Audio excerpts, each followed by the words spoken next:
தமிழகத்தில் இன்று 17 மாவட்டங்களில் கனமழை பெய்ய வாய்ப்புள்ளதாக சென்னை வானிலை ஆய்வு மையம் அறிவித்துள்ளது. வளிமண்டல கீழடுக்கு சுழற்சி காரணமாக தமிழகம், புதுச்சேரியில் வரும் 11ஆம் தேதி வரை மிதமான மழை பெய்யக்கூடும். நீலகிரி, கோவை, திருப்பூர், தேனி, ஈரோடு, திண்டுக்கல்லில் இன்று கனமழை பெய்யக்கூடும். கிருஷ்ணகிரி, தருமபுரி, சேலம், திருவண்ணாமலை, கள்ளக்குறிச்சியிலும் கனமழைக்கு வாய்ப்புள்ளது. வேலூர், ராணிப்பேட்டை, திருப்பத்தூர், காஞ்சிபுரம், விழுப்புரத்திலும் கனமழை பெய்யும்.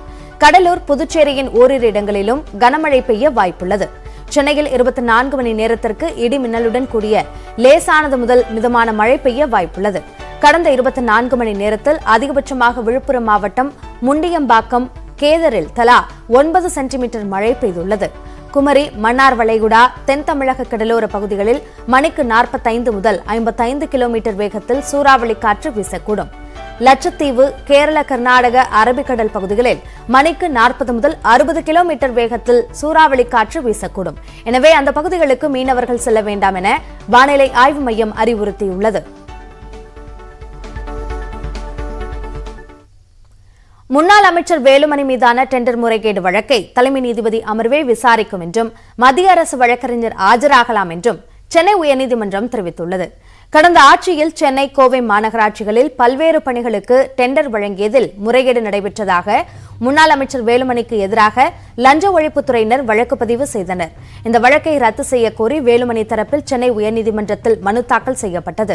இந்த வழக்கு தலைமை நீதிபதி அமர்வு முன்பு விசாரணைக்கு வந்தபோது மனுவை ஒற்றை நீதிபதி விசாரிக்க வேண்டும் என தமிழக அரசு தரப்பில் வாதிடப்பட்டது.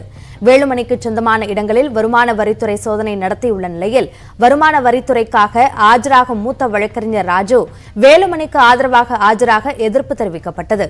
அறப்போர் இயக்கம் தாக்கல் செய்த பொதுநல வழக்கு மற்றும் RS பாரதி குற்றவியல் பிரிவில் தாக்கல் செய்த மனுவுடன் சேர்த்து இந்த வழக்கு விசாரிக்கப்படுவதால் இரு நீதிபதிகள் விசாரிக்கலாம் என வேலுமணி தரப்பில் கூறப்பட்டது. மேலும் மத்திய அரசின் அனுமதி பெற்றுதான் மூத்த வழக்கறிஞர் ராஜு ஆஜராவதாகவும் தெரிவிக்கப்பட்டது. இன்று இந்த வழக்கு தலைமை நீதிபதி அமர்வு முன்பு விசாரணைக்கு வந்தபோது தாங்களே விசாரிப்பதாக கூறிய நீதிபதிகள் மத்திய அரசு அனுமதி அளித்துள்ளதால் மூத்த வழக்கறிஞர் ராஜு ஆஜராகலாம் என்றும் தெரிவித்தனர். வழக்கின் அடுத்த விசாரணை வெள்ளிக்கிழமைக்கு ஒத்திவைக்கப்பட்டுள்ளது. வேலூர் மாவட்டம் குடியாத்தம் அருகே தரைப்பாலம் தண்ணீரில் மூழ்கியதால் 2 கிலோமீட்டர் தூரத்திற்கு போக்குவரத்து நெரிசல் ஏற்பட்டது. குடியாத்தம் அருகே உள்ள மோர்தானா அணையில் இருந்து சுமார் 1000 கன அடி நீர் வெளியேற்றப்படுவதால் கவுண்டனியா ஆற்றில் வெள்ளப்பெருக்கு ஏற்பட்டுள்ளது. இதனால் ஆற்றின் குறுக்கே உள்ள தரைப்பாலம் நீரில் மூழ்கியது. இதன் காரணமாக போக்குவரத்து பாதிக்கப்பட்டு 2 கிலோமீட்டர் தூரத்திற்கு வாகனங்கள் அணிவகுத்து நின்றதால் ஆம்புலன்ஸ்கள் கூட செல்ல முடியாத நிலை ஏற்பட்டது.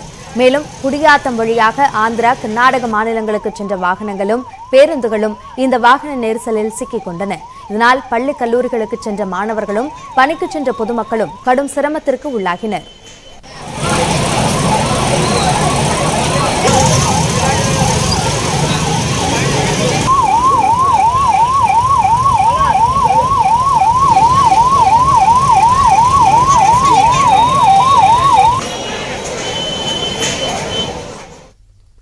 நியூஸ் 18 தமிழ்நாடு செய்தி எதிரொலியாக வேலூர் புதிய பேருந்து நிலையத்திலிருந்து அனைத்து பகுதிகளுக்கும் பேருந்துகள் இயக்கப்படுகின்றன. வேலூரில் அண்மையில் கட்டப்பட்ட புதிய பேருந்து நிலையத்தில் பேருந்து சேவையை 2 மாதங்களுக்கு முன்பு முதலமைச்சர் மு.க. ஸ்டாலின் தொடங்கி வைத்தார். இங்கிருந்து சென்னை, தாம்பரம், காஞ்சிபுரம், திருத்தணி மார்க்கமாக செல்லும் புறநகர் பேருந்துகள் இயக்கப்பட்டு வந்தன. மற்ற பகுதிகளுக்கு பேருந்துகள் இயக்கப்படாததால் ஏற்பட்டுள்ள இடையூறு குறித்து 2 நாட்களுக்கு முன்பு நியூஸ் 18 தொலைக்காட்சியில் செய்தி வெளியிடப்பட்டது.